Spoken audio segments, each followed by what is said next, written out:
దేవుని పరిశుద్ధ నామంలో మీ అందరికీ ప్రత్యేకమైన శుభములు, ఆశీర్వాదములు కలుగునుగాక. ఈరోజు దేవుని మాట, ఈరోజు దేవుని వాగ్దానం కీర్తన 121 మొదటి 2 వాక్య భాగాలు. ఈ వాక్య భాగం మనందరికీ పరిచయం. కొండల తట్టు నా కనులెత్తుచున్నాను, సహాయము నాకు ఎక్కడి నుంచి వచ్చును? యెహోవా వలన నాకు సహాయం కలుగును. ఆయన భూమి ఆకాశము సృజించినవాడు. ఈ కీర్తనకారుడు అంటే దావీదు గారు తాను ప్రశ్న వేసుకుంటున్నాడు, తానే మళ్ళీ జవాబు చెప్పుకుంటున్నాడు. తనకు ప్రశ్న వేసుకుంటున్నాడు, ఆ ప్రశ్నకు జవాబు కూడా చెప్పుకుంటున్నాడు. మన ఆత్మీయ జీవితంలో మనకు అన్ని ప్రశ్నలే కానీ ఒక్క జవాబు కూడా మనము వెతకం. దేవుని పరిశుద్ధ లేఖనాలు గ్రంథము ప్రశ్నలకు జవాబిచ్చే గ్రంథం. అది గొప్ప డిక్షనరీ. ఈ విషయాన్ని గమనించాలి. మన ప్రతి ప్రశ్నకు జవాబును కలిగించే గ్రంథం అది. మన భూత వర్తమాన భవిష్యత్తు కాలములో మన జీవితానికి సంబంధించిన గ్రంథం ఇది.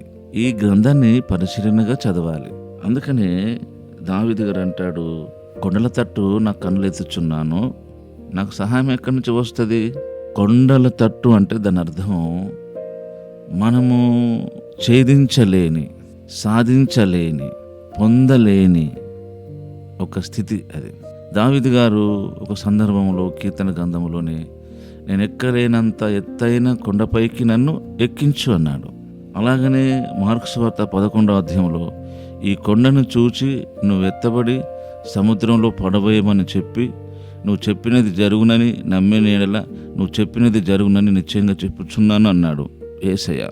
ఈ కొండను చూసి నువ్వు సముద్రంలో పడబోయమని చెప్పాలట, కొండతో మాట్లాడాలంటే. కొండ అనేది ఒక ప్రతికూలమైన పరిస్థితికి సాదృశ్యం కనబడుతుంది. కొండ మన సమస్య వైపే మన దృష్టి పెడితే మనకెలా జవాబు వస్తుంది?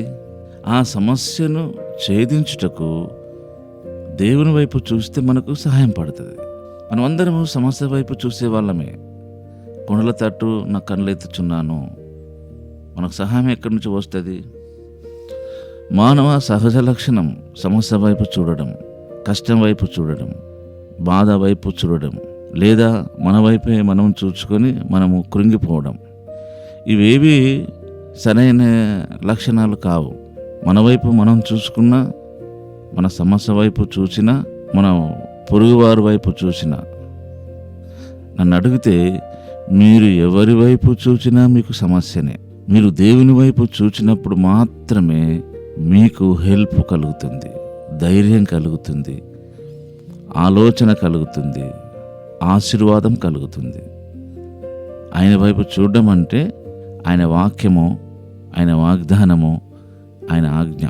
కనుక మన ఆత్మీయ జీవితంలో భూమి ఆకాశమును సృజించనని ఎందుకన్నాడంటే, భూమి నిరాకారంగాను శూన్యంగాను ఉన్నప్పుడు దేవుడు ఈ భూమి ఆకాశాలను సృజించాడు. నిరాకారముగాను శూన్యంగాను ఉండను.